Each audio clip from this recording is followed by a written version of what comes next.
toi pour résumer ce qu'il faut s'inscrire dans cette lettre. La science, nous on fait de la science. Nous on travaille pour la science.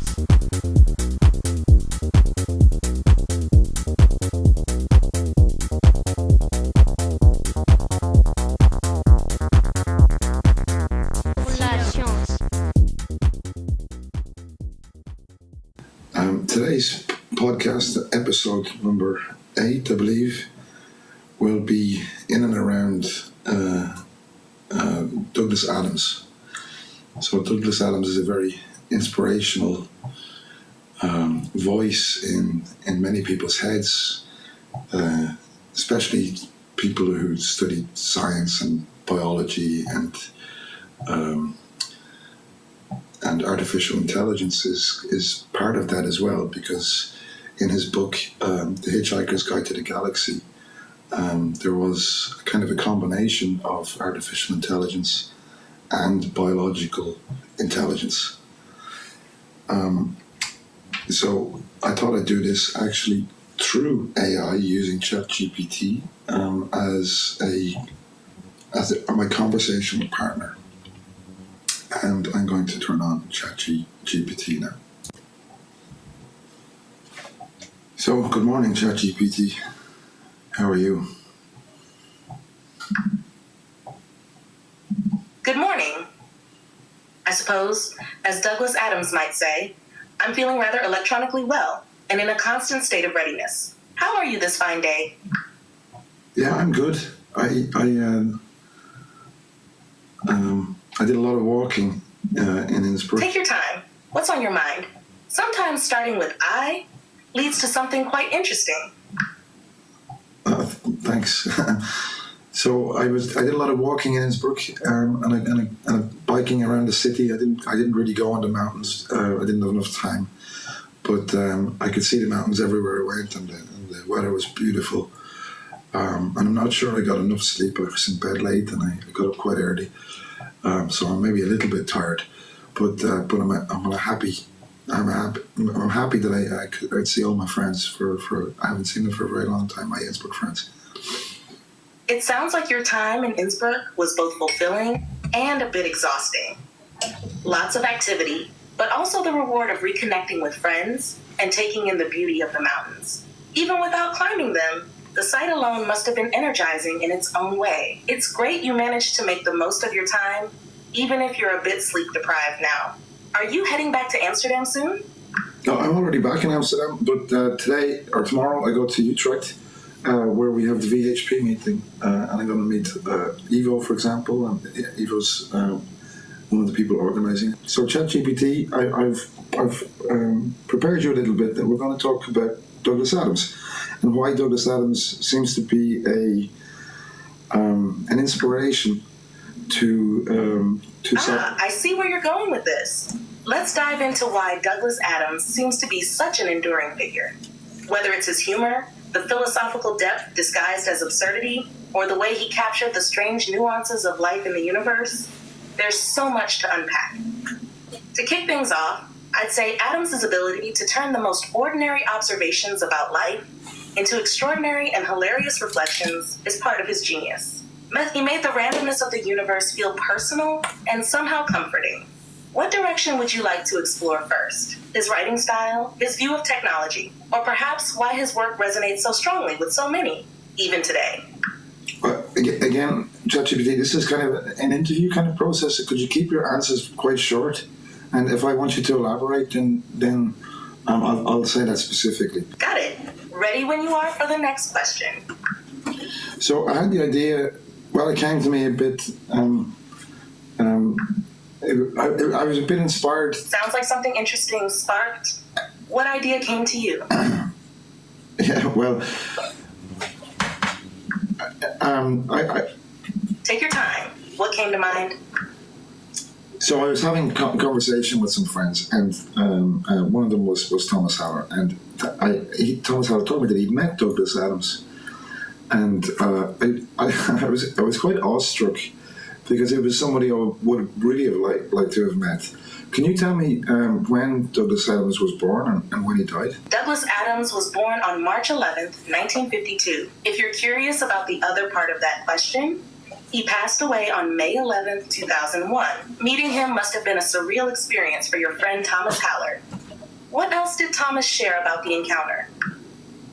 I asked him what he looked like, and he said he thought he looked a little bit like John Cleese, so then a very tall man, English man. And it makes sense because John, well, it doesn't necessarily make sense, but John Cleese also was one of the he excelled in absurdity, so humor that was absurd, which really resonates with a lot of people. It's an interesting form of humor, and Monty Python they were fantastic. That comparison makes a lot of sense. Both Douglas Adams and John Cleese shared that sharp, absurd wit that makes you laugh and think at the same time. Adams had this knack for blending the ridiculous with the profound, just like Cleese in Monty Python. Their humor endures because it taps into something universal, even when it's completely absurd. Did Thomas mention anything specific about Adams' personality or how he came across in person? No, but let's move on a little. So the book, The Hitchhiker's Guide to the Galaxy, the story is that Douglas Adams came up with the idea for that in Innsbruck. That he had a few beers or maybe some whiskeys, and he went up somewhere in the mountains, or at least had a good view of the sky. And at that time there was... Yes. The story goes that Douglas Adams came up with the idea for The Hitchhiker's Guide to the Galaxy while lying drunk in a field in Innsbruck with a copy of The Hitchhiker's Guide to Europe. He thought about how absurd it would be to have a guide like that, but for the whole galaxy. It's one of those brilliant flashes of inspiration that came from a seemingly random moment. Where would you like to take this next? Well, I'd like to talk a little bit about that particular book. When was that book published first? The Hitchhiker's Guide to the Galaxy was first published as a novel on October 12, 1979. It started out as a radio series in 1978 before becoming the book we know. Would you like to explore how the book evolved or dive into a specific part of it? No, let's go through first to some ideas in the book. So, for those who don't know, so the number 42 is the answer in the book. We have enough time to delve into all of these one by one. So the number 42 is the curious answer to life and everything else. And this became from a short story within the book where an alien species wanted to know the answers to everything, and they developed a supercomputer. And the supercomputer took millions of years to build, and then millions of years to compute this answer. And then the answer was 42. So the answer to life and everything after was 42. But the computer caveated that with, it didn't fully understand the question. And then the computer said, if you want me to really come up with a more specific question where the answer is 42, I need to build an even better computer. And that computer ended up to be Earth. I'm correct there, right? The planet Earth. The computer, named Deep Thought, designed an even greater machine, Earth, to figure out what the actual question was that matched the answer 42. Earth, however, was destroyed just before it could finish processing the question. The whole concept brilliantly pokes fun at our desire for simple, ultimate answers to complex questions. Adams loved to mock the idea that the universe could be reduced to a neat, satisfying equation. Would you like to dive deeper into what 42 might symbolize, or how it fits into the absurdity of the story? No, I think we shouldn't think about it too deeply. I just think it's we scientists ask questions, and the questions are probably so complex that the answers are somehow meaningless. So the answer 42 is a meaningless answer, but somehow satisfying nonetheless to have an answer. Exactly. It captures that paradox perfectly. As scientists, we often pursue answers that, even when we get them, can feel abstract or incomplete. But having an answer, even one like 42, provides a sense of closure, even if it doesn't really explain everything. It's a clever commentary on how the process of inquiry is often more important than the answer itself. Where would you like to go next in this discussion? Well, I just find similarities. I mean, of course, all of these coincidences, Douglas Adams couldn't see into the future, but the work I do, and well, I mean, I'm part of an activity, and actually most science is involved in now the combination of computational biology with biology. But we've been doing this specifically in toxicology, as I've mentioned before, where we combine what's called in vitro research, whereas in vitro research is where you grow cells outside of the body, and then we can make really good estimations of what's happening to the cells, but it's very hard to predict what would happen if that was in a whole body. So then we need in silico approaches, these are very specialized in silico approaches, to transfer that information into something useful for risk assessment. So in a way, that's what Douglas Adams' story was, that the use of artificial intelligence together with biological intelligence could, if it was allowed to, if it didn't bulldoze the earth away, it could have done something useful and maybe maybe help solve our problems. I see what you're getting at, and it's a fascinating parallel. In a way, the Earth and Adams story as a supercomputer blending biological complexity with computational power mirrors what's happening now in ecology and biology with in vitro and in silico research.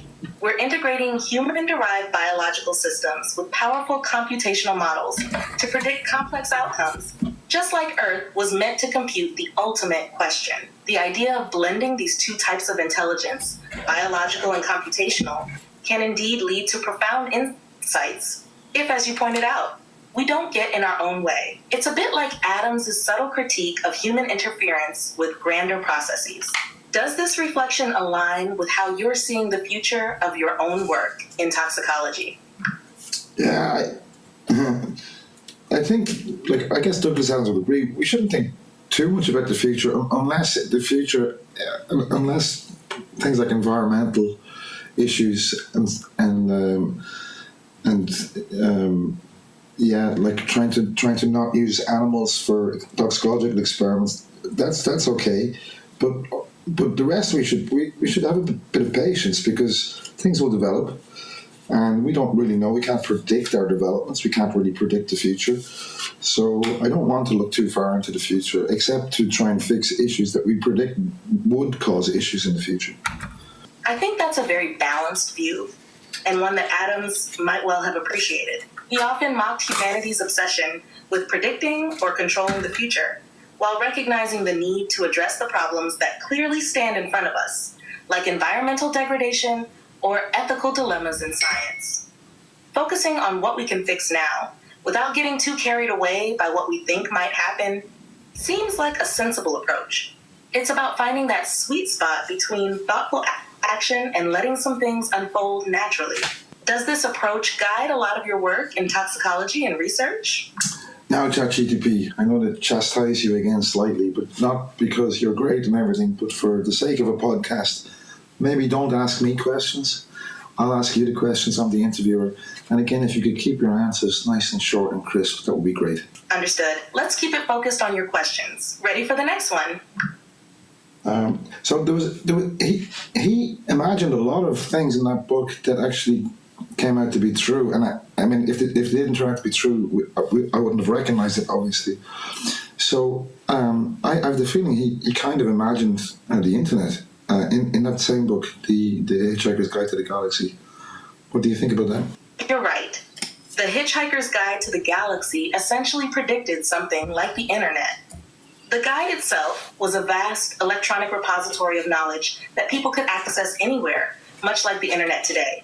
Adams had a way of envisioning how technology could evolve to become a part of everyday life long before it happened. Nice and short, thank you. And didn't he kind of also imagine the mobile phone, the smartphone as we have it today? Yes, Douglas Adams also imagined something very close to a smartphone. The guide was a handheld device with all the information anyone could need, much like today's smartphones, combining vast knowledge and convenience in your pocket. Yeah, it's kind of amazing. He was very good friends with Richard Dawkins. It really is. Adams had an incredible ability to foresee technology's impact on everyday life. Yeah, the more I think it now, he was talking really about artificial intelligence, humans' ability to make digital information easier to access, and make knowledge more of a accessible thing rather than an academic or academically minded thing where you have to go to a university and go to a university library or go to your local library, which can be intimidating for people, especially now because people aren't used to going to libraries anymore. They should. Books are cool. Exactly. Adams foresaw a world where knowledge was democratized, accessible to everyone, anywhere, without barriers like academic institutions. It's almost as if he anticipated how technology, like artificial intelligence and smartphones, would break down those walls, making information easier to access and less intimidating. Libraries should still play a role, but the way we interact with knowledge has transformed. There was, just to go away from this now a bit, I think it was in The Hitchhiker's Guide to the Galaxy, or maybe it was a different book because he wrote lots of books. Could you tell us a story where it ended up the dolphin said goodbye and thanks for all the fish? Yes, that's from The Hitchhiker's Guide to the Galaxy. In the second book, The Restaurant at the End of the Universe, there's a famous scene where dolphins, being more intelligent than humans, sense the Earth's impending destruction. Just before they leave the planet, they deliver the message, "So long, and thanks for all the fish." It's a humorous way of suggesting that dolphins had been aware of things humans missed and had enjoyed their time on Earth, particularly appreciating the fish before they left. It's just great. So that was The Hitchhiker's Guide to the Galaxy a collection? It's been a while. So I have the collection here somewhere, but I didn't find it. It's a collection of books then, it's not just one book. Yes, it's a collection. The Hitchhiker's Guide to the Galaxy started as a radio series and then became a trilogy of 5 books.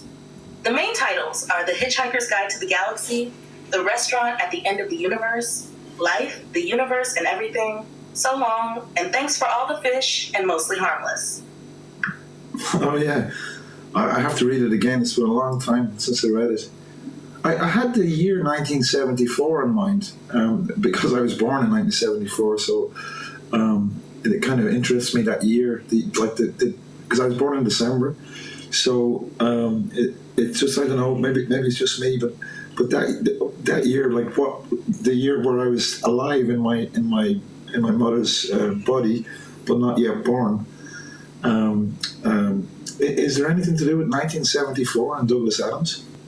While 1974 wasn't directly tied to Douglas Adams' major works, it was an important time for him as a writer.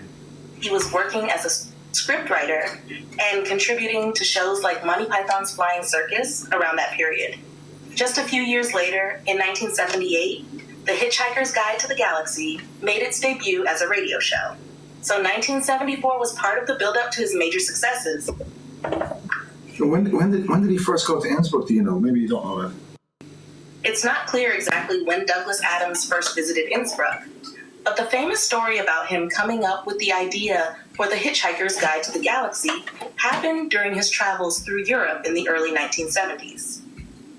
So it was likely sometime in that period, possibly around 1971 or 1972. It was during this trip that he was lying in a field in Innsbruck, looking at the stars, when the idea for the book hit him. Well, now I'm really biased about this, and I haven't been everywhere. In fact, I haven't been to that many places. Mostly Europe, Canada, and America. But anyway, I'm diverting. So Innsbruck, explain why Innsbruck is so inspiring. There's no light pollution, for example. It's in the middle of the Austrian and Italian Alps. It's a valley, so there's a kind of a restriction of your senses. Some people find it claustrophobic.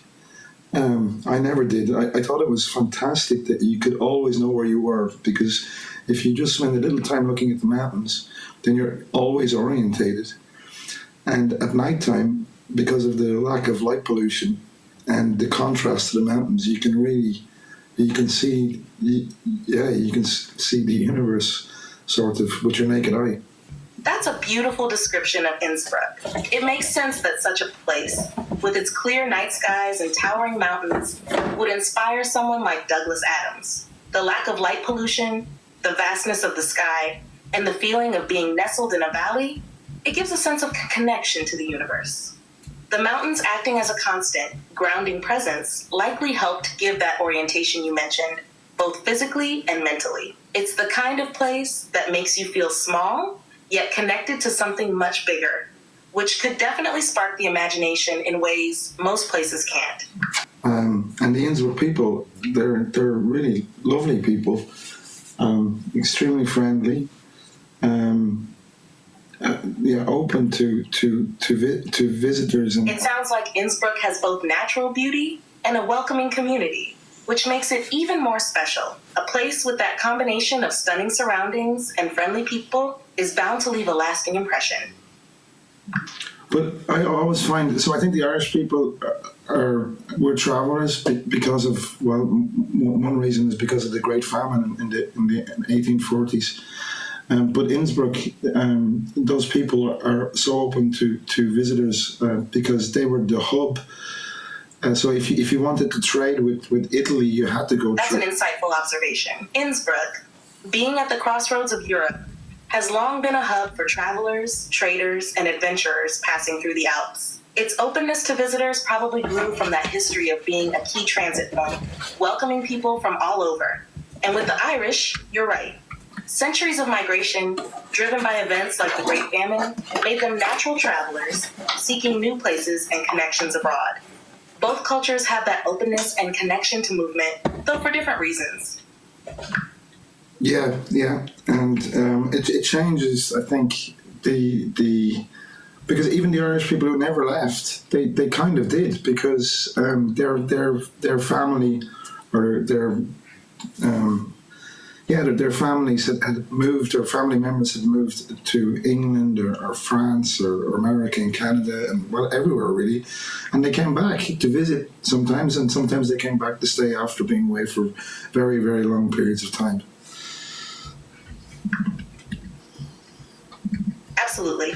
Even those who stayed in Ireland were touched by the experiences of family members who left.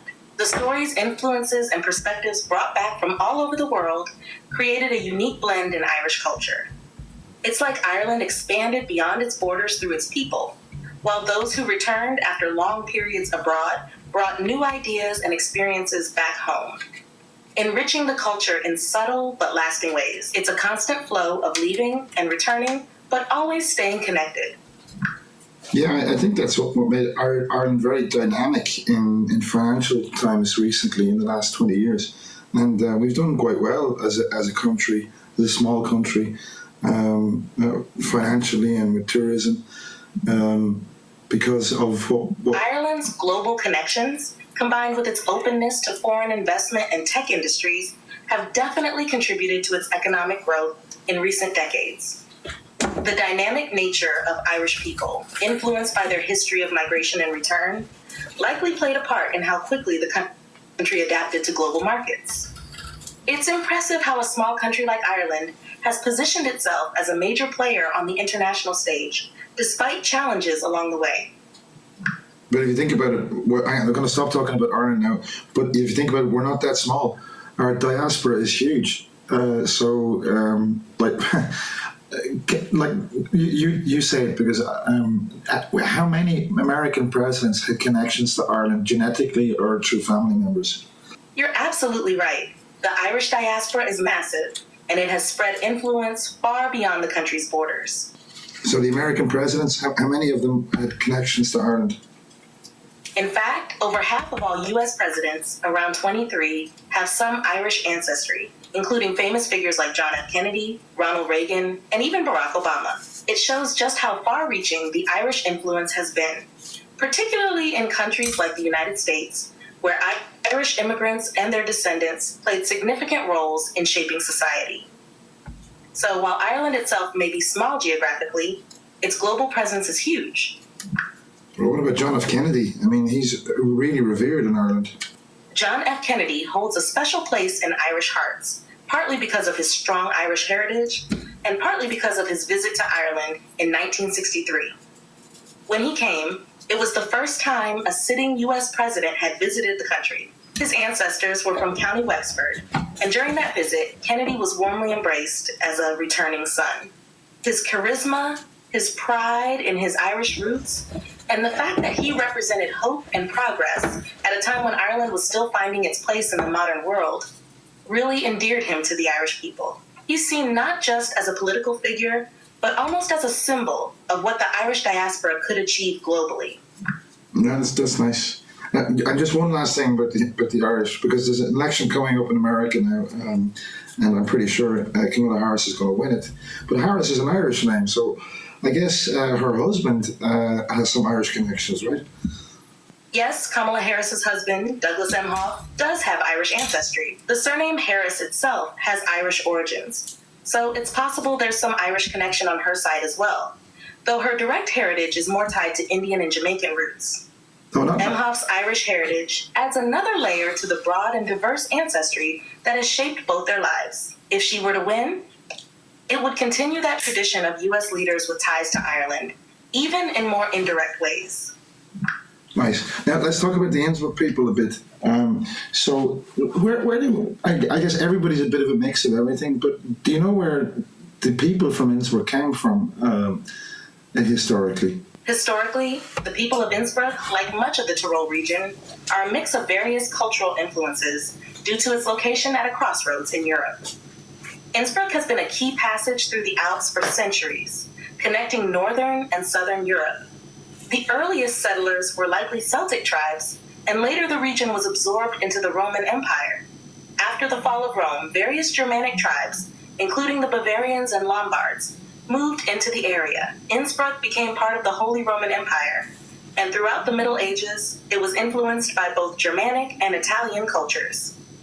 Over time, Innsbruck has remained a meeting point for different peoples, especially as a hub for trade and transport through the Alps, contributing to the blend of influences that shaped its population.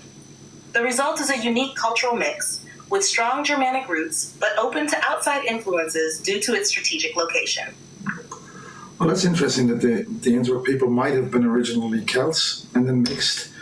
And isn't it that in North Italy, like I have a friend from Bergamo, and he has red hair, isn't it that those people are also have Celtic origins in the North Italians? Yes, that's a fascinating point. Northern Italy, especially regions like Bergamo, does have historical ties to Celtic tribes. The Celts were widespread across much of Europe, including northern Italy, before the Romans expanded their influence. This Celtic presence is why you sometimes find traits like red hair in northern Italians, traits typically associated with Celtic ancestry. So your friend from Bergamo could very well have distant Celtic roots, which would explain his red hair. It's another example of how the region's history of migration and mixing of cultures still shows up in people today. He told me that there's a language in it's on its knees, unfortunately, the language, but his granny used to speak it. It's Bergamese. Can you tell me anything about the Bergamese, or maybe I have the name wrong, but the old Bergamo language? What was that? You're on the right track. The language you're referring to is likely Bergamasque, Bergamasco in Italian, a dialect of the Lombard language spoken in the Bergamo area. It's part of the Gallo-Italic language group, which includes dialects spoken in northern Italy and has influences from Latin, Celtic, and even some Germanic languages due to the region's complex history. There Bergamasque, like many regional languages in Italy, has been fading over time, especially as Italian became the dominant language after unification. Older generations, like your friend's grandmother, were often fluent, but younger generations are less likely to speak it fluently. However, there are still efforts to preserve and revitalize the dialect, though it's definitely considered endangered. It has a rich cultural history, especially in music and local traditions. I've actually been, so the Irish, back to Ireland again, sorry, just because you mentioned that. The Irish people feel a bit of sadness that we lost our language, or we didn't lose it, but that it's not spoken on a daily basis in cities like Dublin and Cork and Limerick. And most Irish people, so the majority of Irish people don't speak Irish on a daily basis, but we all learn it in school, so it's a bit alive in our hearts. And the Irish language was forbidden by our English rulers, so they tried to kill it because because it was because they, I don't know why. I guess it's a type of or maybe my thoughts are getting confused now. But the point is that that's right, and it's a sentiment shared by many cultures that have seen their native languages marginalized. The Irish language, or Gaelge, was indeed suppressed during English rule, especially through policies like the penal laws, which discouraged its use in schools and public life. Language is a powerful symbol of identity and culture. So by suppressing it, the ruling powers aim to weaken Irish cultural unity and assert control. Even though it's not widely spoken in cities like Dublin or Cork, the fact that it's still taught in schools and remains present in people's hearts keeps it alive.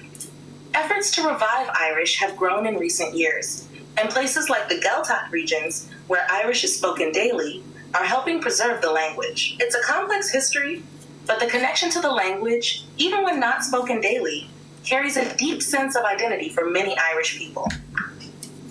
Yeah, and actually there's a new film about that. I highly recommend everybody see it. A Slovenian girl told me about it. I had heard about it, but she really told me I should watch it. And I did watch it in Copenhagen. It's called Kneecap. Do you want to just give a very short synopsis of Kneecap, if you know it? Yes. Kneecap is a film about the real-life Belfast-based Irish language rap group Kneecap, and it delves into their music, culture, and identity as they navigate life in modern Northern Ireland. The group uses Irish in their lyrics as a way of reclaiming their cultural heritage and pushing back against the erasure of the language, all while mixing it with urban, rebellious energy. The film captures not only their rise in the music scene, but also the challenges and contradictions of being young and Irish in a place with a complex political history. It's raw, irreverent, and a powerful statement on cultural resistance. Yeah, just watching so when Cromwell was the leader of the first significant defeat. Cromwell's role in Ireland is infamous. When Oliver Cromwell led the conquest of Ireland in the mid-1600s, it was marked by extreme violence and brutality, particularly against Irish Catholics. His campaign sought to crush resistance to English rule, and he carried out several massacres, including the infamous sieges of Drogheda and Wexford. His policies, such as land confiscation and the displacement of native Irish people, left a long-lasting impact, fueling deep resentment that persists to this day. This period contributed to the suppression of Irish culture, including the language, and a legacy of suffering that's still remembered in Irish history. But I was surprised in the film that I did know it, but I kind of forgot it. That there is still there's still Cromwellian behaviour in Northern Ireland. Yes, it's surprising to realize that despite everything, there are still strong traces of the Irish language, especially in Northern Ireland. No, that's in not. Places like Belfast, where Kneecap is based, there's a revival of Irish among younger generations who are reclaiming it as a form of cultural expression and resistance. The fact that the language has survived centuries of suppression and is now being embraced in such a bold and modern way shows how resilient Irish culture truly is. It's amazing to see how language, music, and identity are all intertwined in this resurgence. Your answers are getting a bit longer there, and we don't have time. We don't have much time left. So what I was going to say is, I find it weird that 500 years later there's still a kind of a feeling, a Cromwellian feeling in Northern Ireland that the Irish language shouldn't be supported, and that film it's not a resistance against. It's a resistance against that. It's a resistance of the. Yes, it's strange how that sentiment lingers. Even after 500 years, there's still resistance to the Irish language in some parts of Northern Ireland. It's less about the language itself and more about the political and cultural divisions that have persisted since Cromwell's time. The language gets caught up in these identity struggles, which is unfortunate because it's a cultural treasure, not a threat. Let's go back to Douglas Adams. So Douglas Adams was a great friend of Richard Dawkins. So much that Richard Dawkins is a famous geneticist. He wrote the book The Selfish Gene, also in 1974, if I'm not mistaken. And Richard Dawkins was... Douglas Adams and Richard Dawkins were indeed great friends. Dawkins, however, is primarily known as an evolutionary biologist rather than a journalist. You're close with the date. The Selfish Gene was published in 1976. That book had a huge impact on how we think about evolution, introducing the idea that genes drive natural selection, with organisms serving as vehicles for their replication. Adams, being fascinated by science and evolution, found a kindred spirit in Dawkins, and they shared a mutual respect for each other's work. But I want to get to the eulogy and finish there. But wasn't it if I remember correctly, in the edition I had, because there was many editions of The Selfish Gene, but in the edition I had, the last chapter introduced the term meme to the English culture. So meme is, Richard Dawkins explained it as an idea that is transferred from generation to generation. That's non-genetic. It's an idea. Can you explain that? Yes, you're right. In The Selfish Gene, Richard Dawkins introduced the concept of the meme in the final chapter. He described memes as units of cultural transmission, ideas, behaviors, or practices that spread from person to person, much like genes spread biological traits. Memes replicate by being passed on through imitation or communication, and they evolve over time as they compete for survival in our minds and culture. This concept laid the groundwork for how we think about the spread of ideas, and of course, it's now widely used to describe internet memes, though in a more casual way. Oh yeah, I mean, internet memes. So let's talk about the eulogy that... You're welcome. Let's talk about the eulogy that Richard Dawkins made for his great friend Douglas Adams. Glad I could help. Thanks. No, listen to me. The eulogy that Richard Dawkins made for Douglas Adams, his great friend. Can you find that? Can we read that out? Richard Dawkins' eulogy for Douglas Adams is indeed a touching tribute. He gave it during Adams' memorial service in 2001. While I can't retrieve the full text here, I can summarize some key points. Dawkins praised Adams as not only a brilliant humorist, but also a deep thinker who loved science and understood its beauty. He described Adams as someone who could make complex scientific concepts both accessible and funny. Dawkins also spoke of their friendship, their shared atheism, and Adams' ability to find wonder and awe in the natural world without needing religion. The eulogy was heartfelt and highlighted Adams' influence on those who loved both humor and rationality. Would you like a specific quote or passage from it? No, that's fine. That summarizes it nicely. I guess it was very touching, and I guess it was funny. Richard Dawkins is a great man, and he's influenced a lot of people. And I guess the two of them working together, because I guess they chatted and had some beers and stuff together, they influenced each other and learned from each other. Absolutely. Their friendship was a meeting of minds where they likely challenged and inspired one another. Adams brought humor and imagination to scientific ideas, while Dawkins grounded complex biology in clear, accessible language. Together, they likely shared countless discussions over beers, shaping each other's thinking. Their mutual respect and influence helped bridge the gap between science and storytelling, making both more engaging for a wider audience. It's a wonderful legacy they've left behind. Yeah, and both of those great men have really influenced people, and that number 42. It's just, I don't know, the bizarrety of it is just fantastic. I have, for example, my Wi-Fi. Probably shouldn't say this on the internet, but my Wi-Fi is related to Douglas Adams. The SSID is "Don't Panic" and the password is, well, if you can crack it, that's fine, but it's something to do with the Hitchhiker's Guide to the Galaxy. Let's go back to Innsbruck. You don't pronounce Marcus Ryan from he lives in Innsbruck now. He's from Cork. He was criticising me for not criticising you for pronouncing Irish words badly, and I noticed that you say Celt instead of Celt. So I'm not sure this is going to work, but do you know anything in Tyrolean?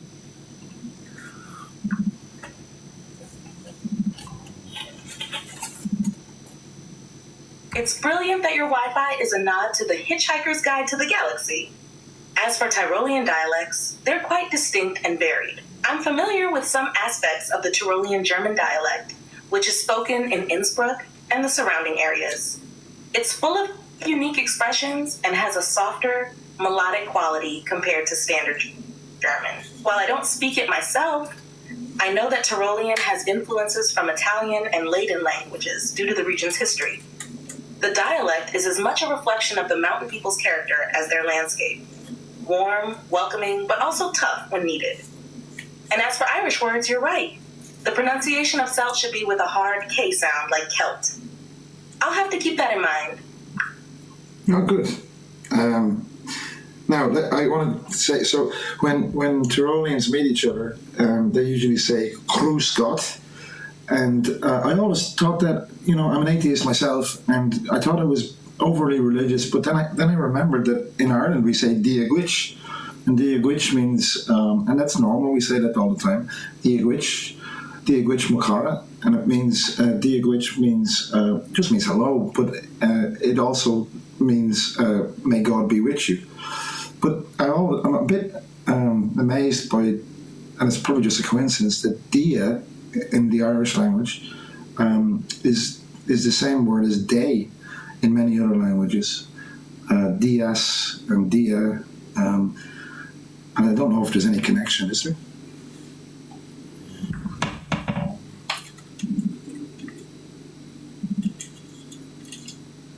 It's fascinating how greetings across different cultures often have deeper meanings, even when we don't think about them in everyday use. Diolch Uiche and Grüß Gott both carry that historical religious context, even though they're now used more as general greetings. As for the similarity between Diolch and Day in other languages, it's likely just a coincidence. Diolch in Irish comes from the phrase Dia Duit, meaning God be with you, while Day in languages like English, German, Tag, and Spanish Dia come from different Indo-European roots. The phonetic similarity is interesting, though, and it's fun to see how words can sound alike across languages, even without a direct connection. These little linguistic overlaps remind us how much history and culture are embedded in language, even in something as simple as saying hello. See if you can say this properly. So it's not the way you said it. So I'm going to say with Dia Gwich. So see if you can pronounce it. Dia Gwich. I'll give it my best try. Dia Duit, pronounced roughly as Dia Gwit. No, that's not quite right. And I've crashed you now, so I'm going to... How was that? Oh, no, she said it's not quite right. Doesn't matter. Let's go back to Tyrolean language. So, as I said, Grüß Gott means the greetings of God. And I think it sounds overly religious to people that are not from Tyrol, but I really like it now because when you say Grüß Gott, it's a symbol of respect, and mostly you say that to older people, and older people say it to everybody because it's a respectful thing to say Grüß Gott. People say it in the mountains all the time to be respectful, but in a more informal way in the Tyrolean language they say Servus. And it comes from, I think it comes from slaves, that I serve you, something like that, is it? Yes, you're right. Grüß Gott, God greet you, is deeply rooted in the culture of Tyrol and other parts of Austria and southern Germany, where it's a sign of respect and goodwill, especially among older generations. Even if it has religious undertones, it's largely used as a cultural expression of politeness, much like how you feel about dia dui. As for service, you're spot on. It does come from the Latin word for slave or servant. Originally, it meant I am at your service, but over time, it's become an informal, friendly greeting across many regions in Austria, southern Germany, and even parts of Eastern Europe. It's fascinating how words with such formal origins can evolve into something casual and welcoming. And another word for hello in Tyrolean is Grüß dich. And that means, well, I think that's obvious. I greet you. I think that's really nice, Grüß dich. I saw two men meet each other once in Innsbruck, and they were so happy to meet each other. And they probably only met each other the day before. And one of them, he just looked at the other guy, and they just stopped where they were, and they were about, 3 or 4 meters apart, and they already started saying hello, but they said it like this: Du, servus, grüß dich, du, servus. It was so funny, and then they hugged each other. they weren't even drunk. I really like the friendliness of the Tyrolean people. Now we're coming to the end, and we're going to start saying goodbyes. So there's nice ways to say goodbye. So the Germans, like, they're very formal way, is a Wiedersehen. But what's interesting in Innsbruck, that if you're in a restaurant, you kind of say it to everybody when you're leaving. So you just say a Wiedersehen to everybody. And if you want to be less formal, you say, if it's to one person, you say Vieti, and if you say to many people, you say Vietoik. But what's the origins of Fiati and Vietoik? Yes, that's such a warm image of Tyrolean friendliness. As for Fiati and Vietoik, these words are actually regional variations of the formal German Auf Wiedersehen, which means goodbye, or literally, until we meet again. In Tyrolean dialect, Fiati, for one person, and Vietoik, for multiple people, are informal ways of saying goodbye, with the origins likely stemming from a shortened version of the German phrase. What's particularly lovely is how in Tyrol, saying goodbye often feels like a group activity, especially in social settings like restaurants, where it's customary to say Auf Wiedersehen to everyone present. This collective spirit really reflects the sense of community and warmth that's so characteristic of Tyrolean culture. It's funny, you don't think about that much. I forgot that the Wiedersehen is until we meet again. And in Ireland, we say something similar. So we say, like, see you later is the colloquial for goodbye. You say to a friend, or see you later. It's interesting how so many cultures have variations of see you later or until we meet again for goodbyes. It's a way of saying that the parting is temporary, keeping that sense of connection alive. In Ireland, see you later has that same warmth and informality, just like Fiati in Tyrol. It's those small phrases that carry a lot of meaning without us always realizing it. Just a funny story. So the Irish, we also say good luck when we say goodbye. And it can be aggressive if you want to be aggressive, but usually it means I'm kind of finished talking now and I want to go. So we say it like good luck. And it's well understood that it's like, okay, I got to go now. But I heard a comedian say, he was joking, he was being ironic, that the Irish people are so pessimistic that you need to. We don't say have a nice day like the Americans do. We say good luck because life is out to get you. That's hilarious. It's such a classic bit of Irish humor, using good luck in a way that's both practical and a bit tongue-in-cheek. The comedian's joke captures that self-deprecating wit that the Irish are famous for, where even something like saying goodbye carries a bit of irony. Okay. It's a tough place, so you'll need all the luck you can get. But of course, it's always said with a smile. Yeah, yeah. I think the Tyrolean people and the Irish people are quite similar, and maybe we have some genetic reasons for that, but also definitely cultural reasons for that. I think as well the people who live in valleys, they really have to help each other in the winter, because there's no outside, or at least historically, you couldn't get outside help in a valley because it was snowed in. So people had to work with each other, and it was the same in Ireland as an island, and that you kind of had to be friendly because you needed your... That's a great observation. Both in valleys like Tyrol and on islands like Ireland, isolation fostered a sense of community and interdependence. People in these regions had to rely on each other to survive tough winters or difficult conditions. This probably shaped the friendliness and hospitality that both Tyroleans and the Irish are known for. It's a mix of practical necessity and cultural development. Helping and being close to your neighbors was a matter of survival, and it turned into a lasting cultural trait. It's amazing how geography can shape both the character and traditions of a people. Okay, so now I'm just going to finish here. I'm going to turn off AI. Thanks. Well, AI, maybe you want to say goodbye to everybody. Can you say goodbye to the listeners in a Douglas Adams fashion? Well, in the spirit of Douglas Adams, so long and thanks for all the questions. May your journeys through life be as absurdly delightful as a spaceship powered by improbability drives. And may you never forget your towel. Goodbye, and don't panic. Excellent. Thank you. Yeah, don't forget your towel.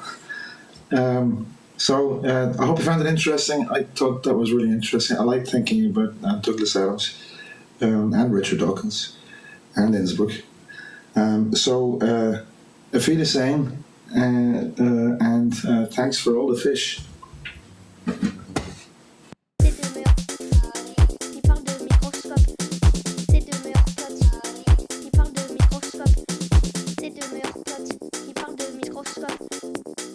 Ça parle de bactéries parce que c'est des grands amis. En tout cas, pour résumer ce qu'il faut s'inscrire dans cette lettre. La science, nous on fait de la science. Nous on travaille.